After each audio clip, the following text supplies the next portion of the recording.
A lot of people make fun of anime fans, and let's be real here, it's cause they're jealous. To properly understand anime, you need an IQ of at least 5,000 to even begin to grasp the medium. Now, not all people start off with an IQ of 5,000, like, you know, some of us. And that's true, and also not their fault. Anime hones your mind through intellectual fiction and fan service stimulus in order to create superhumans that can actually appreciate the medium. At this point, when I hear someone say, "Oh, anime, that's like Chinese cartoons for kids," I'm like, that guy clearly just doesn't understand anime, which is why he's come to that conclusion. So today, I wanted to gather together some of the most brilliant anime moments ever that you need 5,000 IQ to understand at the very least. I don't accept a ton of sponsors, but this video was sponsored by Raid Shadow Legends, a legit awesome game that in under 6 months garnered over 10 million downloads worldwide. It is a brand new free collection RPG that's taking over the world. And you know I'm serious, because I said the world, not the world. You can collect over 400 champions, including orcs, undead, knights, schmexy elves, and more. You have a team that you can assemble from one of the 16 heroic factions, 13 spectacular locations, over 1 million champion builds, an amazing roadmap, there's epic strategy, it's fully voiced with actually great voice acting. You raid with friends in a clan as well as claim glory in the PvP arena. My personal favorite champion is a Lenaril because, well, I'm a man of culture and I'm enjoying the superb graphics to the fullest. In this game, everyone can find something for themselves, whether you love collecting characters, you like the storyline, the graphics, or you're like me and you like kicking butt against live players, or, well, getting your butt kicked, but we're not going to be talking about that for now. If you don't believe me that the game's great, all good, maybe you'll believe the 300,000 reviews. Yeah, Raid has an almost perfect score on the Play Store, and honestly, it really deserves it. The game is growing super fast. I got the inside scoop that they're adding a lot of updates over the next 6 months. Feel free to find me in Raid Shadow Legends as Lord Nuxanor, and if you're fast enough, perhaps you can even join my clan. And anyone who does click the link in the description begins their epic journey with a bonus 50,000 silver and a free epic champion as part of the new player program. Always a pleasure working with you guys. Link to Raid is in the description. And now let's get back to the video. And even though half my channel is built on sarcasm and satire, I know that I'm gonna have comments saying, "Well, actually, those scenes weren't actually all that smart. I understand that I only have an IQ of 130. Well, Mr. IQ of 130, you didn't prove that with that comment, that's for sure. So let's begin. 5,000 IQ anime. And I feel like there's no one better to start with than my boy, Senku from Dr. Stone. Now, for those of you who don't know, Dr. Stone is a currently airing anime about an entire world that was, well, turned to stone, hence the title. Now, the main character, Senku, wakes up after 3,700 years from his petrification, and he's trying to bring the world back to a modern era because he has 5,000 IQ. This man is an absolute legend. And before the show even starts, and before we actually learn about his brilliance, well, we have to be given clues. Not everyone can pick up on this character's genius without the very subtle and nearly missed clues trying to let you know that this character is actually not a dum-dum. The first way we knew that Senku was an absolute genius was because if you take a look at his shirt, even the one that he created after the world totally changed 3,700 years later, he has on his collar E equals MC squared, which everyone knows is clearly some kind of Einstein formula which only smart people can understand. I mean, no one could doodle those letters like that. So when I saw that on his collar, I was immediately like, damn, this character's really smart. I relate to this guy. I was so happy to see it because immediately, you know, it clues you in on the character's genius. No one can write E equals MC squared on their collar unless you know that that guy is good at physics. That's right. No other plausible explanation for that one. But there are more ways to decipher the genius of Senku before this series even starts picking up steam. And that's because whenever he's sure about something, he doesn't say, "I'm sure." No, "I'm sure" is for layman. I don't want to hear anyone ever say, "I'm sure of this." That sounds really stupid, and there's no way to know you're actually sure, even if you said you're sure. Now, someone who's more sure than that will always come along and say, "I am 100% certain." And while being 100% certain is respectable, I mean, as a man of science like I am, I definitely know that 100% certain means, you know, kind of sort of certain. I mean, I could get confused that if you say 100% certain, maybe you weren't really certain because you were only talking about 100%. And Senku lays, you know, a royal flush down on the table because whenever he's sure of something, he says he's 10 billion% certain. certain. Now, that's what I'm talking about. That is certain, and only someone who's really good at math is gonna say they're 10 billion% certain. I mean, it's like, if you look at shonen, right? Guys are fighting with each other saying, oh, I'm only using 85% of my power. Oh, yes, you fool. I was only using 77% of my power. And then everyone like freaks out because, you know, if he's using 85% and he's only using 77%, that means this guy has at least 45% left of his power to use. Because I'm good at math, so I can figure that stuff out. Senku is the intellectual equivalent of percentage flexing. He don't say, I'm only using 80% of my power. No.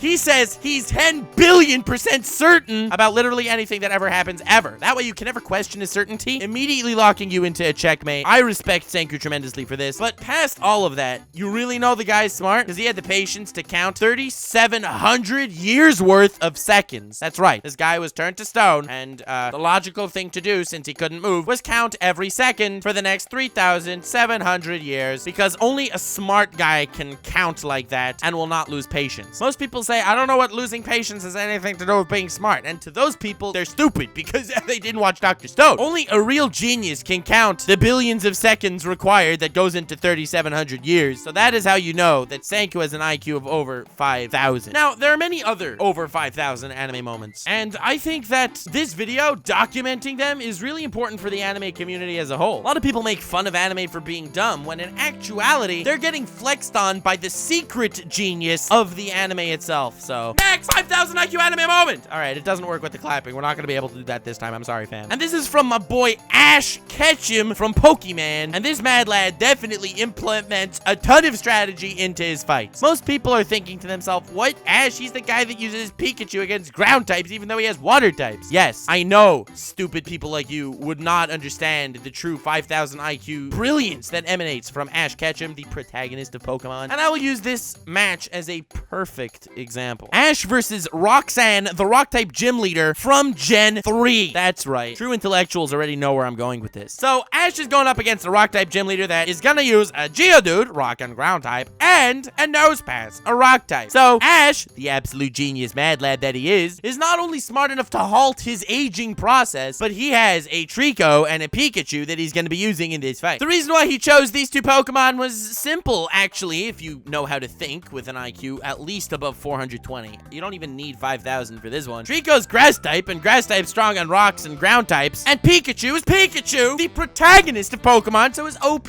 and has the ability to defeat Pokemon that don't really make sense for him to be defeated. Yes, good strategizing there, Ash. Very cool. Now, Ash has a dilemma before entering this match. Dilemma A, Pikachu can't do shiz to rock types. Dilemma B, Trico doesn't have any grass type moves. He only has Pound, a normal type move, and normal's not very effective on rock types. So now, brilliant Ash Ketchum knows what he has to do. He has time to train before the match. So, one would think, maybe you should catch a new Pokemon that's like water type or something. Or, oh, maybe you should teach Trico Bullet Seed, which is like his go-to freaking attack, and it's grass type and will be able to annihilate all of Roxanne's Pokemon. But Ash knows how to think outside the box. He doesn't catch another Pokemon, and he doesn't teach Trico any grass type moves. No, he teaches Pikachu Iron Tail, a move that he couldn't learn in Gen 3, because Steel is strong on rock type, even though Steel is actually weak on ground type, and Geodude's ground type, so meaning it's neutral against him. And this will be the ultimate strategy in order to defeat his opponents that are, by the way, still super effective on him. You're probably thinking to yourself right now, Nux, why am I including this in my 5,000 IQ anime video when this doesn't even seem very smart? Take a seat, my friend. I will explain it all to you perfectly. So, Trico goes up against Geodude and gets totally bodied because he doesn't have any attacks that can do anything.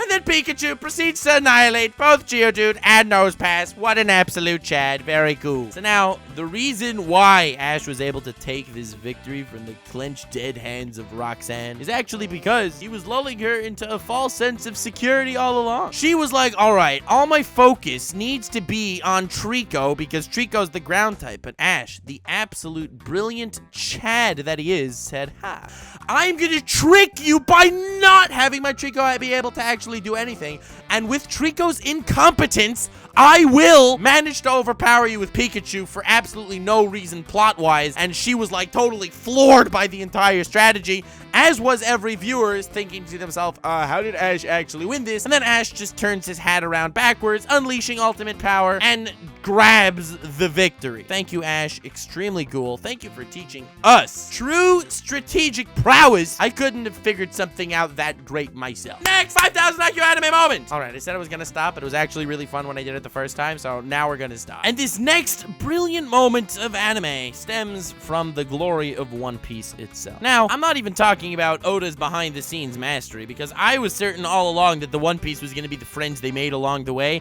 and Oda goes out there and slaps that idea out of the park, saying, no, the One Piece is an actual thing, and I'm convinced he's lulling us into a false sense of security also. The One Piece is going to be the friends you made along the way, but we'll save that rant for another day. Today, I want to be talking about the greatness of Sogeking, who most people to this day don't even realize was actually Usopp all along. For those of you who don't watch One Piece, watch One Piece. For those of you who don't want to watch One Piece, read One Piece. For those of you who don't want to read One Piece, you're making a dreadful error, but I'll catch you up very simply without spoilers anyway. And, you know, I don't like doing that whole recap thing, so we're going to be doing a lightning fast plug in your brain. Usopp is the sniper dude with a slingshot that's part of Luffy's crew. He got into a fight with Luffy, so he got pissy and left the crew. Very sad, Usopp. Very sad. But Usopp didn't really want to leave the crew because he sort of liked the crew, so he put on a mask and rejoined the crew under a different name. All right, you're now all caught up to understand the mastery of this moment. He pulled a fast one on everyone here. Now, most people remember Usopp as that not very powerful dude that happens to have decent aim with the slingshot. So now by putting a mask on, he changed his persona entirely because he is still a not very awesome dude that became a decent sniper with a slingshot, but totally unrecognizable from the Usopp we once knew. Now, Usopp's most prominent feature was his nose, to be fair, and he had a hole in his mask so his nose can stick out, still retaining the most prominent feature that he had before. But once again, Usopp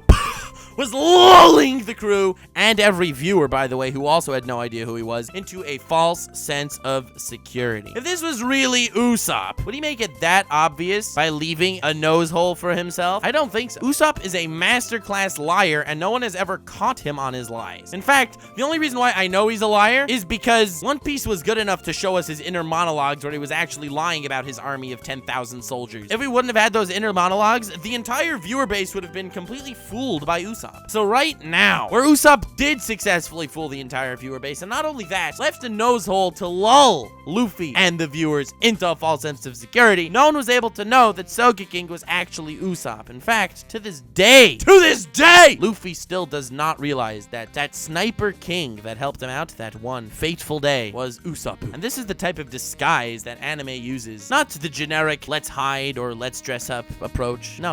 When you look at the greatest disguises in anime, you have Sogeking, of course, who to this day, most of the fan base is still unaware that it was actually Usopp. You have Team Rocket, who dresses up in every episode of Pokemon by just like putting on glasses, and the Twoips have no idea who they are. In fact, it's only after they reveal their Team Rocket that most of the viewers catch on as well. There were a few times, not gonna lie, that I saw someone with glasses that had the same hairdo as Jesse and James, and I was like, I don't know. That's a bit suspicious. I didn't get it until they took their glasses off, but I was skeptical about it the whole time. And it's that skepticism and that ability to see through disguises that anime is trying to instill upon all of us. When we talk about ninjas in real life, we always think of shadowy figures that hide behind trees and shiz. Naruto teaches us no. The best way to be a master of stealth is to be able to use a jutsu and blow an entire village to bits. Now that is a master of stealth. So once again, IQ of over 5,000 is required to truly understand the mastery of anime. Next 5,000 IQ moment. I know I said I was going to stop twice already, but it was so much fun the second time too. And this time, I'm going to be talking about the brilliant strategies in strategy anime. I already talked about disguises, I've already talked about battle tactics, and I've already talked about someone just expressing their brilliant IQ. But now, an overall strategy before the battle even starts to ensure your victory. So now, a lot of people praise Code Geass for being the best anime in that respect, and I personally stand by that. I absolutely love Code Geass. Maybe not the best, but up there. And the wars that take place are actually amazing. The strategies coming through on all sides make you never understand or know what is going to happen next. It takes a man of true culture to even follow what is going on at any given point in time. So now, I will talk about one of those strategies to let you know exactly how smart Code Geass is. So, there were like a ton of tanks and like mechs and whatever that were like gonna be really tough for the good guys to defeat because the good guys didn't really have nearly as much of an army as their opponents. So, Lelouch, with only his his brain power alone flipped a switch that somehow, for whatever reason, actually existed, which was the Tokyo's floor should collapse switch. And like, I don't know, again, why that switch was a thing before, but apparently it was, and Lelouch was so smart, he knew about that. So by flipping that switch, the entire Tokyo literally fell apart. So he is so smart, he was able to take down his opponents with one button that they had for no reason, that he figured out they had, and hacked and managed to get control of that button because he has mind control powers. That is pure genius at work. Pure intellect and nothing else. No coincidence, no stupid buttons that shouldn't have existed, no ridiculous, oh, I'm only strong because I have a stupid superpower. None of that. Pure mind was able to get Lelouch through that plan. And only one with over 5,000 IQ can understand something of this level of brilliance at this magnitude. The man legit found the self-destruct button for Tokyo's floor, and you're not calling him a genius. SMH. Next, 5,000 IQ anime moment. Not even trying anymore. It's become a thing. When someone's like, all right, I'm gonna send this guy to attack Alucard because he can take down Alucard. Spoilers, no one can take down Alucard. So by default, anyone who doesn't send someone to kill Alucard has like 5,000 IQ. Next, 5,000 IQ anime moment. Yugi. Now, I think we all know that Yugi, the king of games, playing Yu-Gi-Oh! And pretty much never losing except for that one time in a filler arc, which doesn't even count, to be fair, has 5,000 IQ. After all, Yu-Gi-Oh! Is like 4D chess, but the adult version. Comparing Yu-Gi-Oh! To philosophical mind wars, it's like comparing Hunger Games to Fortnite. Quantum physics is caveman level compared to Yu-Gi-Oh! Now I think that I made it clear that Yu-Gi-Oh! Is brilliant and that Yugi always wins because he is an intellectual mastermind. I will show you my favorite case of his prowess of the sport of Yu-Gi-Oh! So, when Yugi was up against the Silent One in Battle City, this is one of my favorite duels, and I think it's a fan favorite duel for many. Yugi actually got to show his dynamic abilities. So, his opponent activated a 5-card combo, where A, he has an Egyptian god on the field, which is insanely powerful, and every time his opponent summons a monster, it loses 2,000 attack and dies, if it had under 2,000 attack. He has Revival Jam. Every time it dies, it comes back to life. He has a Thingo. Every time it comes back to life, it draws 2 cards. Well, 3 cards in the anime, but okay. And every time someone would attack his Egyptian god, it changes the attack to Revival Jam instead, which comes back to life, which draws him more cards. Slifer gains attack based on the amount of cards in your hand.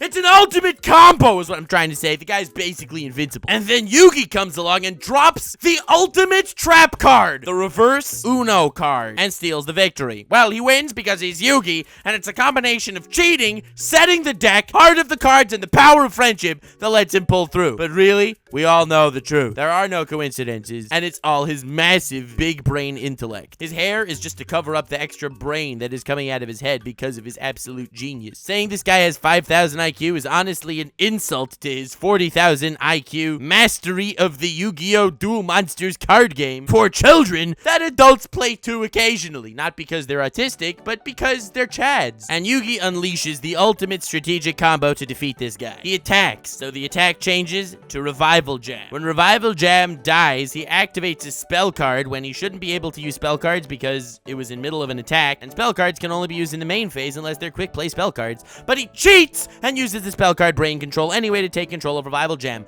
But Revival Jam is not on the field. Revival Jam is dead. In fact, his whole brilliant scheme is to take control of Revival Jam before it comes back to life so it can come back to life on his side of the field. So that since it's summoned to his field, Slifer would kill it. But no, he cheated because you can't take control of something that's not on the field. He manages to do it anyway, and it comes back to life on his side of the field. Another cheat, because Revival Jam's ability only revives him during the next standby phase, not immediately. But he cheats and revives him immediately. Slifer then gets its ability to activate, destroying Revival Jam since it has under 2,000 attack. And Yugi cheats again, because Revival Jam only comes back to life if it's destroyed by battle, and Slifer destroys you based on card effect. Now that Revival Jam came back to life from the graveyard, his opponent draws 3 cards, because anytime someone is revived from the graveyard, they draw 3 cards, which is cheating, because in real Yu-Gi-Oh! It's only drawing 2 cards, and it's a double cheat, because if you take control of an enemy monster and that dies and then it comes back to life, it comes back to your opponent's side of the field, not your own. So he cheated by bringing it back to his side of the field, triggering Slifer's effect again in an endless loop where eventually he runs out of cards in his deck and loses the duel. All in all, he completely outsmarted Silent One. There was no cheating going on whatsoever. Everything went exactly according to the rules of the card game, and he managed to figure out on the spot an infinite loop with absolutely no hicks in the plan whatsoever. That is foolproof. And honestly, in order to come up with something like that on the spot with absolutely no cheating, following the exact rules of Yu-Gi-Oh! Absolutely brilliant. 5,000 IQ right there. One of the greatest moments in anime, showing you exactly how you could think outside the box.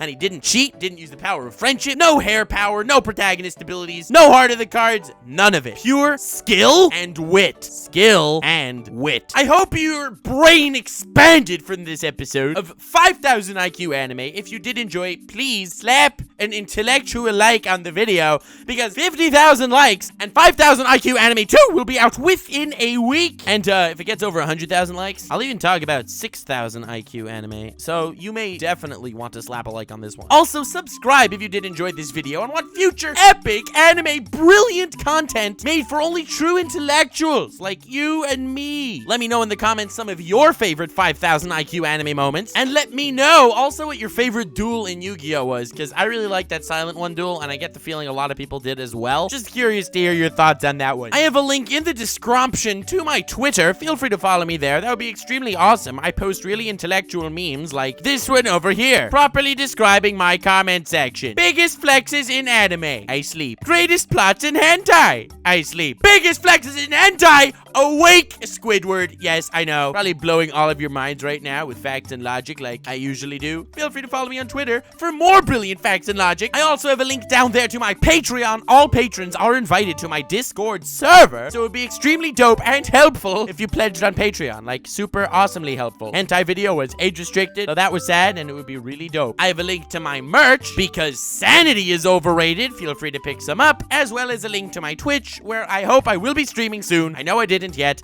but I intend to, and the streams will be of the magnanimously epic nature, where you can watch me get my butt kicked live. Hope you enjoyed the video. Have yourselves the most wonderful evening, and remember to stay weird, fam.